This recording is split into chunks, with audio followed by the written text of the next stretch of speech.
ભાવનગર નવી મુંબઈ વિમાની સેવાનો પ્રારંભ। ભાવનગર ખાતે આજથી ભાવનગર નવી મુંબઈ વિમાની સેવાનો આજથી પ્રારંભ થયો છે।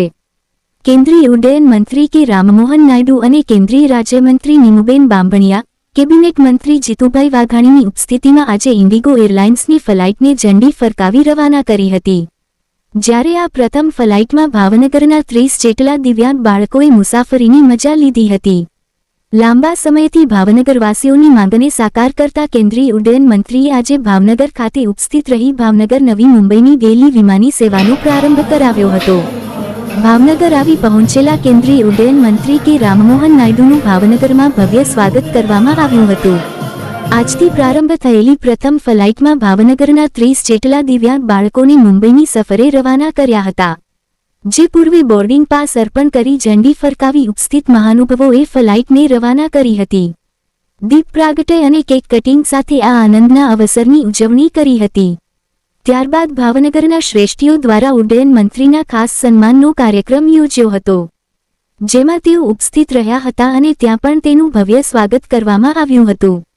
ભાવનગરના સાંસદ અને કેન્દ્રીય રાજ્યમંત્રી નીમુબેન તેમજ કેબિનેટ મંત્રી જીતુભાઈ વાઘાણીએ ભાવનગરવાસીઓ તરફથી મંત્રીનો આભાર વ્યક્ત કર્યો હતો।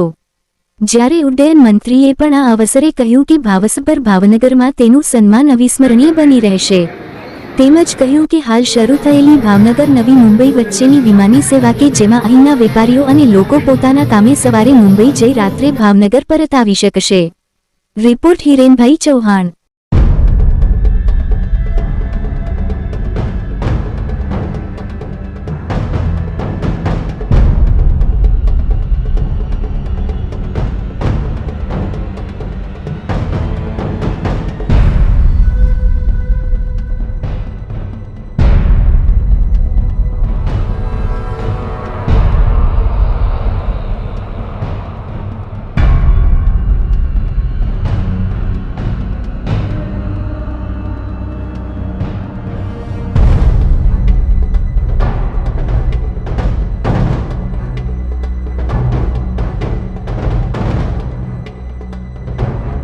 એક ઐતિહાસિક અને ગૌરવશાળી આજનો દિવસ છે।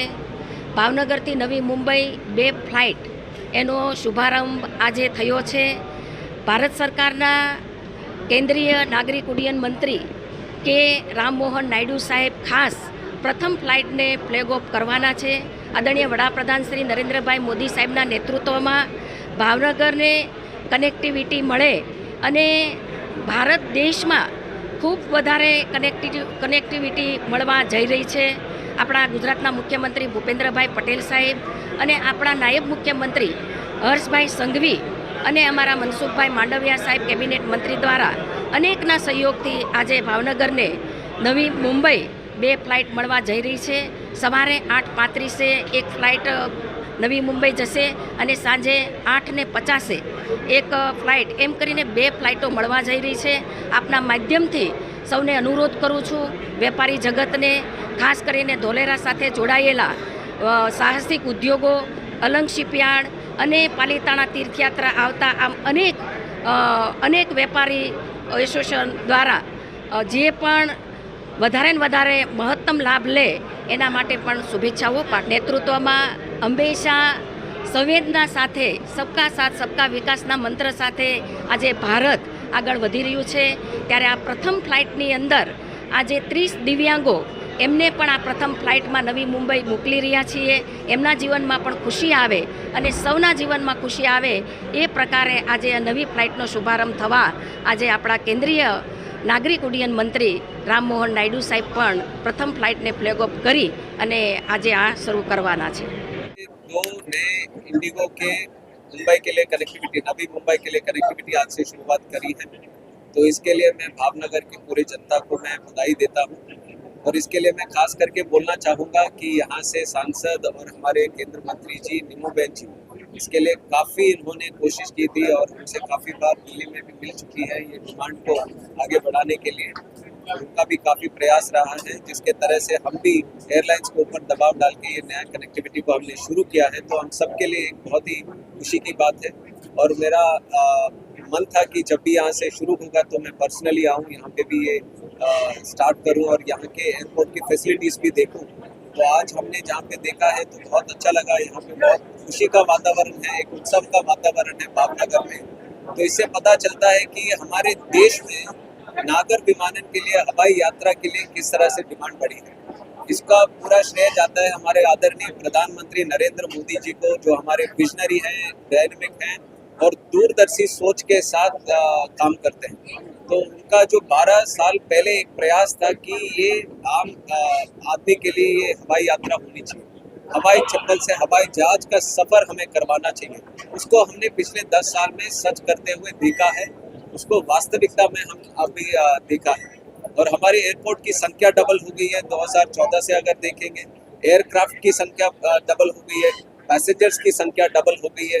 तो ये उड़ान स्कीम के तहत जो हमें सक्सेस मिला है, तो उसको और भी आगे बढ़ाते हुए और 28 करोड़ के साथ ये केंद्र सरकार एक और स्कीम अभी मॉडिफाइड उड़ान के तहत अगले 10 साल तक करेगी, जिससे और भी नए एयरपोर्ट हमारे देश में बनेंगे और भी नए हेलीपोर्ट बनने की भी संभावना हम रखते हैं। जरूर यहाँ पे भी लागू हो सकती है उड़ान स्कीम। तो आगे जाते हुए हमारा और लोकल डिमांड है, नीमूबेन जी का भी और जितिन भाई जी का भी डिमांड है कि यहाँ से और भी कनेक्टिविटी बढ़े। तो ये कनेक्टिविटी बढ़ाने के लिए उड़ान की योजना भी यहाँ पे लागू करेंगे। पर मेरा वो है कि यहाँ पे ये जो एयरपोर्ट है भावनगर का, इसको हम एक्सपैंड करें। अभी इसका रनवे का लेंथ है 1900 मीटर्स। अगर आप चाहते हैं कि बड़े फ्लाइट भी यहाँ पे उतरे तो कम से कम 2400 मीटर का ये रनवे बनना चाहिए। तो जीतू भाई से भी हम रिक्वेस्ट किया कि अगर राज्य सरकार से हमें वो ज़मीन मिल जाती है, करीब 200 एकड़ की ज़मीन चाहिए होगी, अगर वो मिल जाती है तो ज़रूर उसको एक्सपेंशन करने का काम भारत सरकार करेगी, जिससे बड़ी फ्लाइट भी यहाँ पे उतर सके। आप जैसे जानते हैं कि भावनगर एक इंडस्ट्रियल हब बना है, डायमंड का हब बना है, शिप ब्रेकिंग का हब बना है, बहुत सारे अलग अलग सेक्टर्स का भी हब बनने की संभावना भी आगे जाते हुए है। तो आगे जाते हुए यहाँ पे और भी डिमांड बढ़ेगा, तो उस हिसाब से इंफ्रास्ट्रक्चर को भी बढ़ाने के लिए हमारी तरह से पूरी तरह सपोर्ट रहेगी।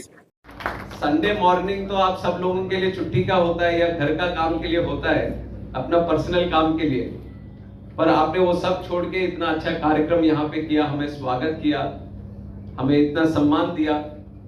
तो हमने भी जितना कोशिश किया पिछले 18 महीनों से, एक तरफ से नीमूबेन जी और दूसरी तरफ से यहाँ से हमारे मनसुख भाई भी हैं, उनका कॉल आता है तो दो लोग, एक तो यहाँ का आता है, फिर पोरबंदर का भी जो उनका वो है वहाँ का भी आता है कि यहाँ आप ये मत सोचो कि यहाँ भावनगर से आपका काम खत्म हो जाएगा, मेरा वो पोरबंदर भी है तो वहाँ पे भी कनेक्टिविटी चाहिए।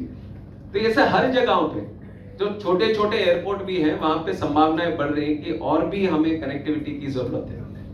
पर अभी जिस तरह से सिविल एविएशन का है, एक बॉटलनेक भी आपको बता देता हूं ताकि इंडस्ट्री का भी आप समझ में आए। अब एयरपोर्ट बनाना मुश्किल काम नहीं है, जैसे ही जमीन मिल जाता है तो एयरपोर्ट तो हम बना ही देते हैं, पर एयरक्राफ्ट मिलना बहुत मुश्किल हो गया। अभी कोविड के बाद एयरक्राफ्ट की मैन्युफैक्चरिंग में काफी सारी दिक्कतें आई, सप्लाई चेन में थोड़ा डिसरप्शन हुआ, तो जिस स्पीड और स्केल से जो एयरक्राफ्ट बनने वाले थे उसमें थोड़ी स्पीड की कमी हो गई।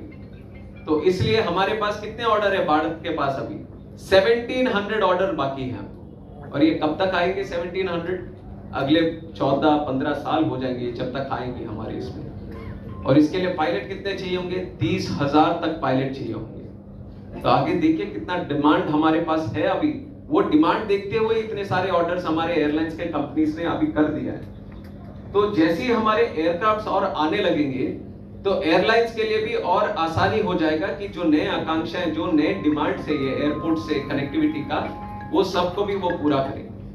तो उसके लिए भी ये सरकार की तरफ से हम कोशिश कर रहे हैं। एक तो है कि बाहर से जो प्लेन आते हैं तो उसको जल्दी हम ले आए। दूसरा है कि ये हमारे आदरणीय प्रधानमंत्री जी का सोच है, उनका ही एक विजन है आत्मनिर्भर भारत, मेक इन इंडिया, कि क्यों ना हम प्लेन भारत में ही बनाए।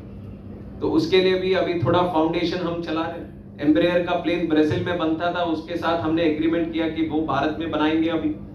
और एक सुखोई सुपरजेट 100 सीटर जो अच्छा है हमारे रीजनल कनेक्टिविटी के लिए, वो रशिया में बनता था, हमारे HAL के साथ उनका JV कराया और उसको भी हम बनाने लगेंगे। ऐसे कई सारे हम दूसरे मैन्युफैक्चरिंग कंपनीज के साथ हम JV बना रहे ताकि वो सब प्लेन्स हमारे भारत में बन सके, और ये जो प्रॉब्लम है एयरक्राफ्ट की अवेलेबिलिटी की, वो उसको आगे जाते हुए हम उसको भी ठीक कर पाए।